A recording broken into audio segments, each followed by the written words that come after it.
વરુથની એકાદશીની કથા। યુધિષ્ઠિરે પૂછ્યું, હે વાસુદેવ, આપને નમસ્કાર કરું છું। આપ હવે મને ચૈત્રવદી એકાદશીનું નામ અને મહાત્મ્ય કહો। ભગવાન શ્રી કૃષ્ણ કહે છે, હે રાજન, ચૈત્રવદી એકાદશી વરુથની નામની છે। તે આ લોકમાં તથા પરલોકમાં સુખ સૌભાગ્ય આપનારી અને પાપ નષ્ટ કરનારી છે। દુર્ભાગ્ય પણ સૌભાગ્યમાં બદલી જાય છે। જન્મ મરણના દુઃખને દૂર કરનારી છે। આ વ્રતથી ધુંધુમાર, માધતા વગેરે રાજાઓ સ્વર્ગમાં ગયા છે। 10,000 વર્ષ સુધી તપ કરવાથી જે ફળ થાય છે તે એકાદશીના વ્રત માત્રથી થાય છે। શ્રદ્ધાથી વ્રત કરનાર આ લોક તથા પરલોકમાં વાંછિત ફળ પ્રાપ્ત કરે છે। આ વ્રતથી ભોગ અને મોક્ષ બંને મળે છે। હે રાજન, ઘોડાના દાનથી હાથીનું દાન અધિક છે, તેથી પૃથ્વીનું દાન અધિક છે, તેથી સ્વર્ણનું દાન અધિક છે, તેથી પણ અન્નદાન અધિક છે, કારણ કે અન્ન વડે પિતૃ, દેવો તથા મનુષ્યની તૃપ્તિ થાય છે। અન્નદાન સમાન કન્યાદાન છે, એમ ભગવાન પોતે કહે છે। ઉપર કહેલા સઘળા દાનથી વિદ્યાદાન શ્રેષ્ઠ છે। આમ વિદ્યાદાનથી જેટલું પુણ્ય થાય છે તેટલું પુણ્ય વરુથની એકાદશીથી થાય છે। વરુથની એકાદશીનું વ્રત કરવાથી 100 કન્યાદાનોના જેટલું ફળ પ્રાપ્ત થાય છે।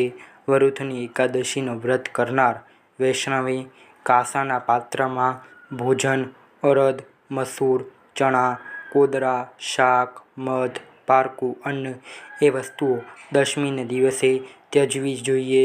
જુગાર, નિંદ્રા, તાબુલ, દાતણ, પરનિંદા, ચાડિયાપણું, પતિતોની સાથે ભાષણ, ક્રોધ, અસત્યનો એકાદશીના દિવસે ત્યાગ કરવો જોઈએ। ઉપરાંત કાંસાનું પાત્ર, અડદ, મસૂર, મધ, કસરત, મહેનત, અસત્ય, ભાષણ, બીજી વખત ભોજન, ક્ષૌર કર્મ, હજામત, તેલ મર્દન, પારકું અન્ન આટલી વસ્તુ બારસના દિવસે ત્યજવી જોઈએ। હે રાજન, જે માણસો આવી રીતે વરુથની એકાદશીનું વ્રત કરે છે તેના સઘળા પાપોનો ક્ષય થાય છે। એકાદશીની રાત્રે જાગરણ કરીને ભગવાન વિષ્ણુનું પૂજન કરવું જોઈએ। તે સઘળા પાપોથી મુક્ત થઈ પરમપદને પામે છે।